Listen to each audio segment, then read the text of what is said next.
Saya melakukan tes pada saat itu tahun 94. Itu semata-mata karena gratisan di Pokdisus RSCM. Saya ambil pada saat jam makan siang dari kantor saya ambil dan ternyata hasilnya positif. Mungkin yang menonjol adalah denial ya. Saya nggak yakin, bisa saja human error. Hasilnya waktu itu mungkin bisa saja salah. Atau kemudian saya juga berpikir, kenapa mesti saya?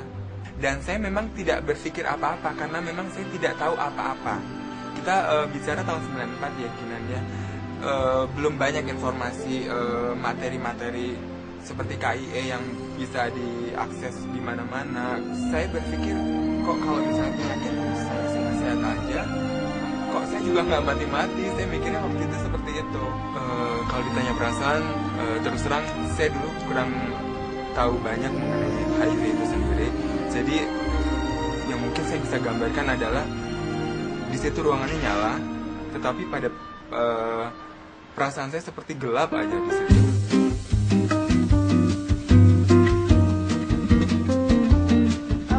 Pertama kali ya aku tahu bahwa aku harus melakukan tes. Waktu itu pas dokternya bilang gitu ke suami aku gitu, bilang kamu kena AIDS nih, dan itu dokternya nunjuk aku gitu, kamu tuh pasti juga ketularan gitu. Tapi pas waktu itu juga aku ngerasa kayaknya aku nggak pernah gitu berbuat hal-hal yang berisiko tinggi yang sekarang orang juga nganggep bahwa orang HIV positif itu hanya diderita oleh pekerja seks atau mungkin kaum G atau mungkin pecandu narkoba suntik seperti itu. Jadi ya pas waktu itu aku nggak percaya aja kalau aku tuh terinfeksi. Untuk nerima itu susah gitu kan, nggak segampang membalikan telapak tangan, it's okay gitu, aku HIV positif gitu. Ternyata nggak seperti itu ya. Yang kita tahu bahwa ya itu tadi banyak banget kan stigma sama diskriminasi itu HIV gitu, kayak gimana gitu. Padahal juga yang kita tahu bahwa HIV positif kan penyakitnya nggak mudah menular gitu. Tapi kan kebanyakan orang takut karena mereka nggak tahu informasi yang benar gitu. Jadi ya pas waktu itu aku belum tahu status sih ya. Waktu itu pas suami aku sakit dan aku juga belum bisa gitu mencari informasi yang benar tuh kayak gimana gitu. Sedangkan aku harus ngurus suami, harus kerja untuk cari uang gitu kan. Ya akhirnya mau nggak mau aku hanya berdiam diri di rumah, dan itu aku nggak mendapatkan sesuatu. Ketika manusia tidak mau melakukan sebuah perubahan, itu adalah sebuah kendala buat dirinya. Dan stagnansi itu merupakan satu penjara terkungkung dan menderita. Saya HIV positif sejak tahun 2000. Jadi sekarang udah kurang lebih 6 tahun saya hidup dengan virus HIV. Dan itu awalnya saya mau masuk ke salah satu institusi rehabilitasi, dan institusi tersebut mempunyai syarat ketika seorang klien masuk ke sana harus melakukan general check up, dan salah satu dari tes darah yang dilakukan adalah HIV.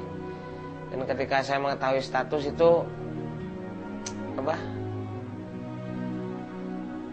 ketika membuka hasil, yang jelas kaki saya sepertinya tidak menapak pada lantai gitu, kayak terbang.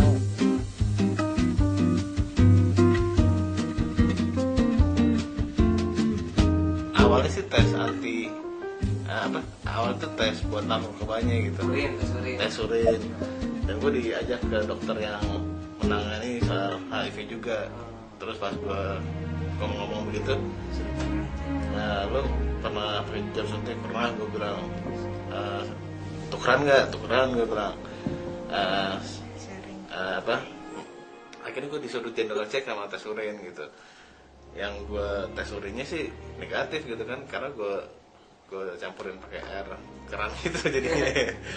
Karena yang tes darahnya ini positif gitu, itu tahun 2001. Terus pas gue nggak tahu awalnya itu positif, dan tiba-tiba nyokap gue nangis, dan dikasih hasilnya gitu tanpa ada kelanjutan, tanpa ada yang mendampingin gue gitu. Kalau gue justru tahu pas di dalam rehab ya. Jadi pas tahun 2002 gue di rehab tuh pertama kali dites tuh gue negatif masih gitu loh. tes newcomer kan harus tes darah ya. Itu gue pas dites HIV sama Hep C-nya itu gue yang positif tuh Hep C-nya doang gitu. Terus pas kira-kira 4 bulan kemudian di repeat test gitu, diulang lagi, nggak tahu ya pas dilihat hasilnya tuh yang positif tuh 2 gitu kan. Yang tadinya Hep C doang akhirnya Hep C dan HIV gitu kan. Gue pikir ini pasti ketuker nih gitu kan, nggak mungkin orang pertama kali tes negatif kok gitu kan, nggak mungkin gitu kan. Jadinya gue pikir saat itu pasti hasilnya ketuker, karena ngetesnya kan sama-sama gitu ya, banyakan gitu 10 orangan ya, pasti hasilnya ketuker dan ini bukan hasil gue gitu kan. Ya sampai akhirnya berapa bulan kemudian diulang sekali lagi dan hasilnya positif lagi, gue baru percaya kalau emang benar gitu loh gue positif. Jadi pas dipanggil semuanya, pas tahu dibuka positif, HIV positif gitu ya, itu langsung nangis, yang langsung di otak gue mati gitu mikir